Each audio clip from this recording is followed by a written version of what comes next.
Hey, real estate fans, Alice Lema here, broker John Scott, beautiful Southern Oregon, with another edition of the weekly podcast. Today, we're going to talk about if the housing demand is back to normal or not. We've got an awful lot of opinions out there, but as always, we're going to lean into the data because that's what helps us make good consumer decisions, right? Right. So before we get to that, let's give you a quick second to subscribe to the channel, give us a like, thumbs up, send some questions, send it to your friends and family. It's an educational process we're doing here. So it's okay to send it to other people. We want to help as many as we can. Okay. And if you want to talk to me privately, personally about your real estate, 541-301-7980. Anytime this weekend, reach out and we'll see what we can do in your real estate world. Okay. Okay. On to the podcast. Housing demand back to normal? Yes or no? Here's the data. So this is from one of my favorite websites, talk about them a lot, KCM, Keeping Current Matters. And it was based on a report done by the National Association of Realtors. But check it out. They're using the criteria of how many multiple offers the average seller getting in the United States. Well, you can see at the high point during the shutdown, over 3, 5, 6, pretty common. But now look at the average going back to in the 2s. And that's about how it feels out in the field to a lot of us. And if you scoot to the left and you can see the historical data, we're really hovering right about normal before the pandemic shutdown. So what does that mean?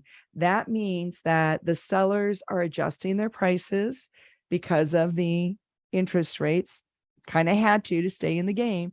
The buyers are still out there writing offers. So what this means is you can still get multiple offers. And we just had one on a listing we did in Central Point. They got multiple offers. It wasn't 5 or 6.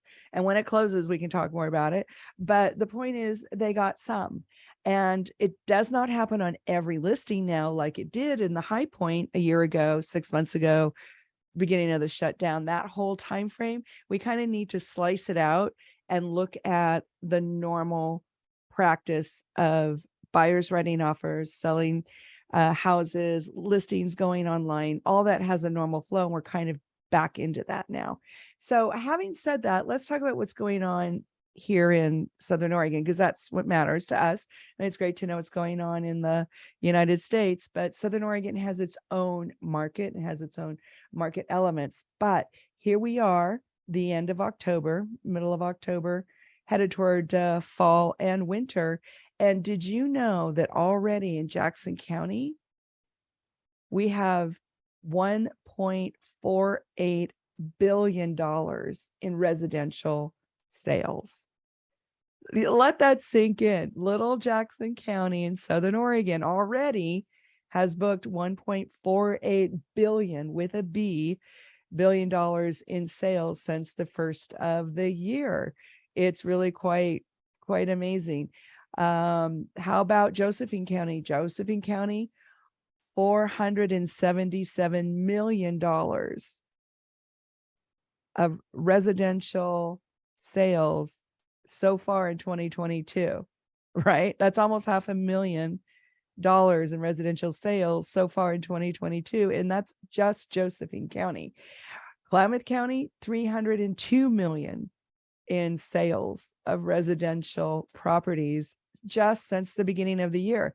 So I keep saying we still have buyers out there, and the sellers that are willing to go on the market now, it's not the heyday that it was, but you know what? You have choices now of other addresses to go to. And that's what's opening up the floodgates, in my opinion, but we'll see how we close at the end of the year. I always say that.